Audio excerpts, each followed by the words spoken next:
Welkom in die wêreld van hoë dinamiese reikwyte, fotografie. Hierdie innoverende tegniek bring die beste in lig en kleur na vore, wat jou toelaat om asemrowende besonderhede vas te lê en perfekte balans in elke foto te bereik, ongeag die beligting. Of hoë dinamiese reikwyte is jou geheime wapen vir pragtige beelde. Dit vang 'n breër spektrum van lig vas, wat verseker dat elke detail skyn, selfs in uitdagende ligtoestande. Kom ons delf dieper in hierdie fascinerende tegniek. Werk deur kombinering veelvuldige blootstellings van dieselfde toneel.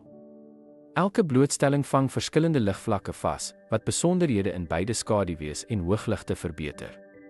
Hierdie proses skep 'n meer dinamiese en visueel aantreklike beeld. Moderne kameras en slimfone is dikwels toegerus met ingeboude modisse. Hierdie modisse vereenvoudig die proses, sodat jy maklik pragtige beelde kan vasvang. Kom ons ondersoek wanneer en hoe om effektief te gebruik. Is veral nuttig in hoë kontras tonele, soos landskappe met helder lig en donker areas. Deur beelde wat met verskillende blootstellingsvlakke geneem is, saam te voeg, kan jy optimale resultate behaal. Maar wees versigtig, oormatige gebruik van kan tot onnatuurlike effekte lei. Ten slotte verbeter fotografie beeldbalans deur besonderhede in uiteenlopende ligtoestande vas te lê. Dit word die beste in hoë kontras tonele gebruik, wat verseker dat resultate realisties bly.